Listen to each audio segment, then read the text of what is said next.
Em 1964, um adolescente de 16 anos fugiu de casa. Nos anos seguintes, ele teria se tornado piloto de avião, médico-chefe de um hospital, advogado, professor universitário e o criminoso mais procurado pelo FBI em toda a história dos Estados Unidos. Essa é a história que Steven Spielberg contou para o mundo em 2002, com Leonardo DiCaprio no papel principal e Tom Hanks como o agente que passa anos tentando capturá-lo. Prenda-me se for capaz se tornou um sucesso mundial, virou peça da Broadway e transformou Frank Abagnale Jr. numa espécie de herói pop, o trapaceiro charmoso que enganou todo mundo e depois trabalhou para o próprio FBI.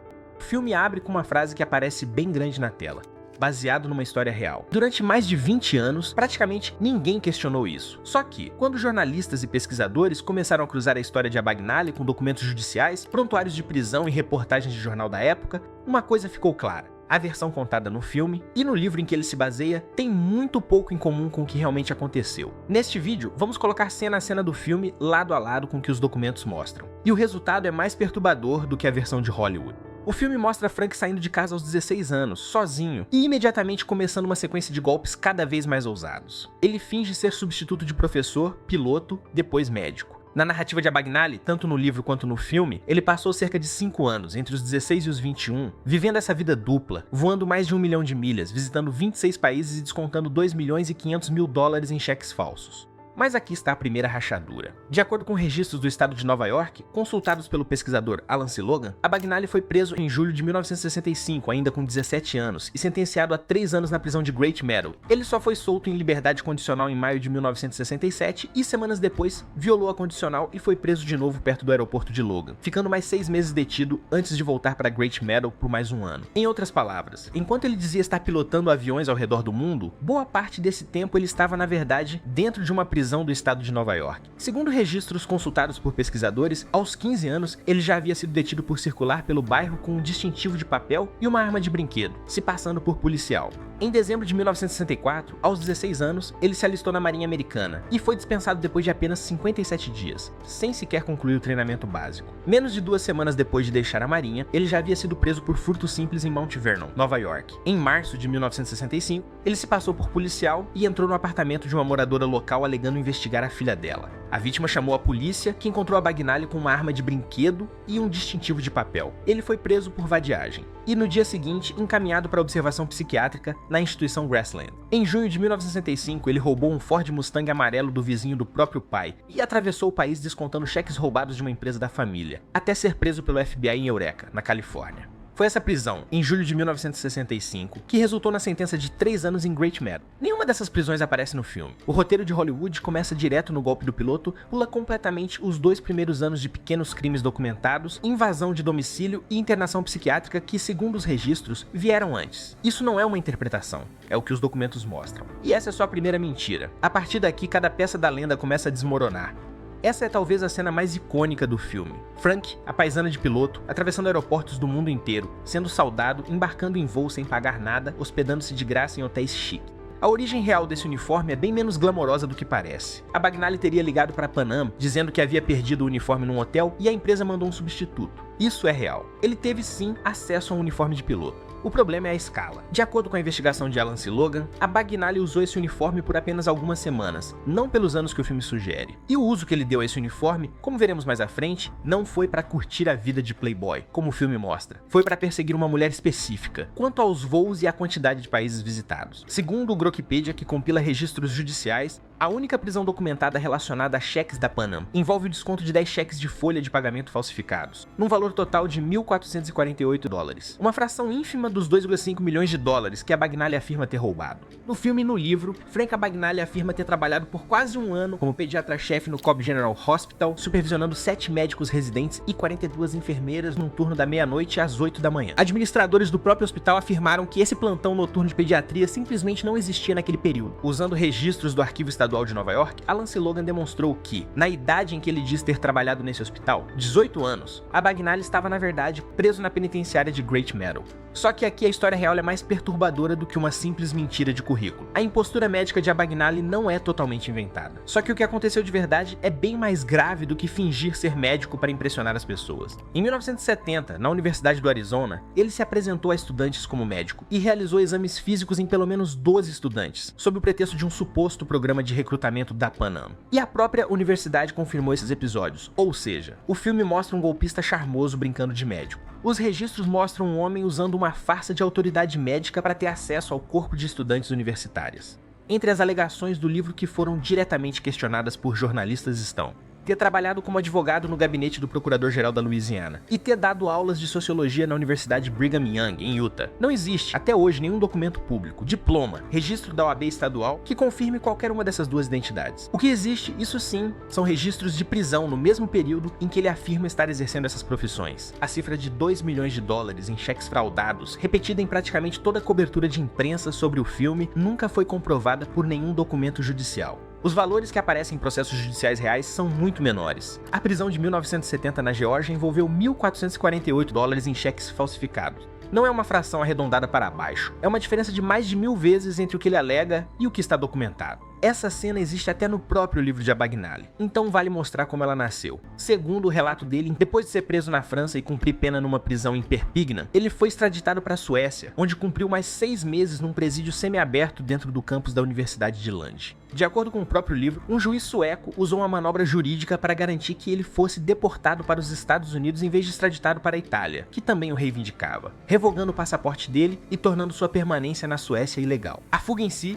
descer pelo compartimento do banheiro de um avião ainda taceando na pista, é descrita no próprio livro do Abagnale. Não é uma invenção do roteiro do filme. A diferença é sutil, mas real. Segundo o material que compara o livro à adaptação, a fuga aconteceu à noite, não de dia como o filme mostra.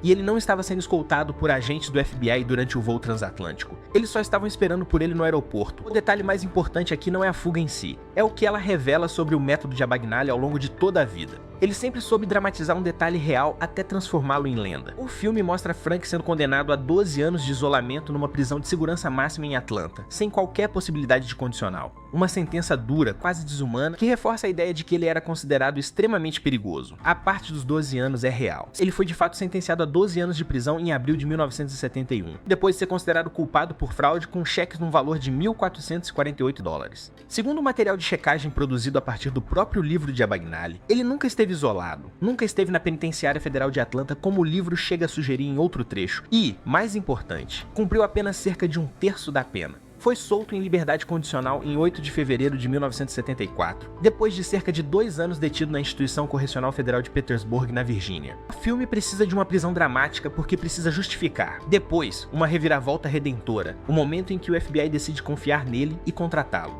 Frank, estaria interessado em trabalhar na unidade de crimes financeiros do FBI? Só que essa reviravolta também não aconteceu do jeito que foi mostrado, como vamos ver a seguir. Essa é, sem dúvida, uma das cenas mais lembradas do filme. Frank, de uniforme, cercado de comissários de bordo, num clima de aventura e conquista. É apresentado como charme, como diversão. A realidade documentada é outra. Segundo a investigação de Alan C. Logan, que localizou e entrevistou a mulher em questão, o nome dela era Paula Parks, comissária de bordo da TWA. Abagnale usou o uniforme de piloto por apenas algumas semanas e não para curtir a vida, mas especificamente para se aproximar dela. Nas palavras do próprio Logan, ele seguiu Parks por toda a costa leste dos Estados Unidos, descobriu a escala de trabalho dela por meios enganosos e, segundo a definição do próprio pesquisador, essencialmente a perseguiu. Segundo a reportagem do The Irish World, que entrevistou Logan diretamente, Abagnale usou pretextos falsos para se hospedar na casa da família Parks, em Baton Rouge, na Louisiana. Enquanto morava lá, ele vasculhou os pertences da família, encontrou os talões de cheques e passou a escrever cheques falsos em nome deles, inclusive usando o dinheiro dos próprios pais de Paula para levá-los para jantar fora e comprar flores para a mãe dela.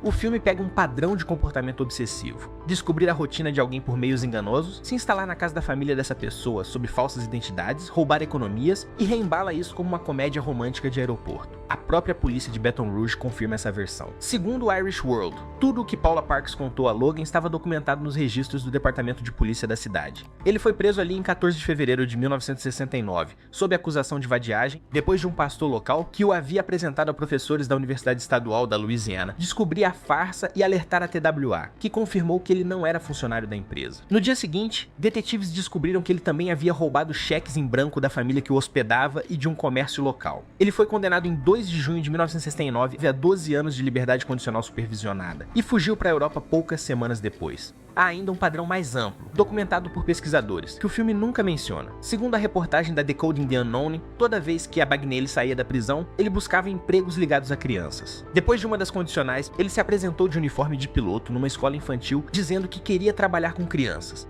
e foi contratado para transportar alunos no carro da própria diretora da escola. Em 1974, já depois de cumprir pena federal, ele conseguiu emprego como motorista num acampamento de férias infantil no Texas, de onde acabou preso por furtar câmeras de colegas de trabalho. Não há qualquer acusação documentada de abuso contra ele. Isso precisa ficar claro. Mas pesquisadores apontam esse padrão repetido de aproximação de ambientes com crianças como um dos aspectos mais incômodos da biografia real, algo que nunca aparece em nenhuma versão da história vendida ao público. O filme transformou tudo isso em aventura charmosa. Os documentos mostram outra coisa. Se a vida real de Frank Abagnale era essa, anos trancado numa prisão, pequenos golpes contra famílias e comércios locais, nenhuma fortuna milionária, como ele virou um fenômeno mundial de mídia? A resposta está numa data específica, 1974. Segundo a W.A. Ibsen, rádio pública da Filadélfia, foi um oficial de condicional quem incentivou Abagnale, recém-saído da prisão, a contar sua história de transformação em pequenas palestras. Ele se associou a um produtor e, em 1977, conseguiu uma participação no programa nacional de TV To Tell the Truth, cuja premissa, ironicamente, era o público tentar descobrir quem, entre 3 pessoas, estava mentindo. Segundo Logan, não havia absolutamente nenhuma checagem de fatos por trás daquela participação.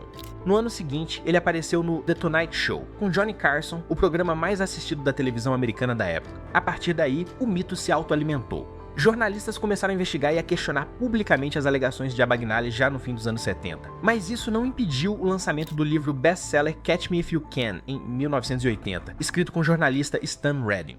Sem internet, sem redes sociais, sem forma fácil de qualquer espectador cruzar as alegações de Abagnale com registros públicos de outro estado, a história simplesmente não tinha como ser desmontada em tempo real. 22 anos depois da primeira aparição na TV, a DreamWorks, que havia comprado os direitos do livro em 1997, lançou o filme dirigido por Steven Spielberg. O filme arrecadou centenas de milhões de dólares e cimentou de vez a imagem de Abagnale como o maior impostor da história americana, inclusive com uma participação especial dele mesmo, interpretando o policial francês que prende o personagem de DiCaprio. Mesmo depois do sucesso do filme, o FBI teve que fazer ajustes públicos na narrativa. Uma ex-agente do FBI especializada em crimes de colarinho branco, Jerry Williams, rejeitou publicamente a alegação de que Abagnale recebia missões diretamente do diretor da agência. Segundo ela, isso simplesmente não é como o FBI funciona. Em 2002, o próprio Abagnale foi confrontado de forma ainda mais direta. Um agente aposentado do FBI, Alan Brown, confirmou ao jornalista Javier Leiva que a dramática prisão mostrada no filme, com direito à perseguição e fuga, na verdade foi uma abordagem de rotina. Abagnale foi encontrado no quarto do hotel, sem qualquer resistência. Em agosto de 2022, o próprio Google desativou os comentários de um vídeo de palestra de Abagnale hospedado na plataforma Talks at Google e adicionou um aviso deixando claro que a empresa não endossava nem confirmava o conteúdo apresentado. Ou seja, o homem que, segundo a lenda, enganou bancos, companhias aéreas e o FBI, na verdade enganou algo muito maior e mais difícil de enganar. Décadas de jornalistas, produtores de TV, uma editora, um estúdio de Hollywood, um dos diretores mais respeitados do mundo e centenas de milhões de espectadores ao redor do planeta. E há um último contraste que talvez seja o mais irônico de todos. Depois de sair da prisão, Abagnale fundou, em 1976, a empresa Abagnale Associates, uma consultoria de prevenção a fraudes e falsificação de documentos. Ele construiu a partir daí uma carreira de décadas, dando palestras para bancos, corporações e até para a própria academia do FBI, cobrando cachês elevados para ensinar empresas a se protegerem exatamente do tipo de golpe que ele afirma ter cometido. O produto que Frank Abagnale vende até hoje não é fraude nem cheques, é a própria história. Se os documentos estão certos, o maior especialista em segurança contra fraudes da América construiu a autoridade para esse cargo sobre uma biografia que ele mesmo fraudou. Então, voltando à pergunta do início, quem afinal Frank Abagnale realmente enganou? Não foram os bancos, os valores documentados são pequenos demais para isso. Não foi, de forma sistemática e prolongada, o FBI. Os próprios agentes que cruzaram o caminho dele hoje contam uma versão bem mais burocrática dos fatos. Mas talvez ele tenha realizado algo muito mais difícil do que roubar um banco. Ele convenceu o mundo inteiro de que era um gênio, e transformou essa convicção alheia no negócio mais lucrativo da própria vida. Se essa análise te ajudou a enxergar a manipulação por trás de Prenda-me se for capaz, deixa o seu like e compartilha com quem também merece entender como esse golpe funcionou.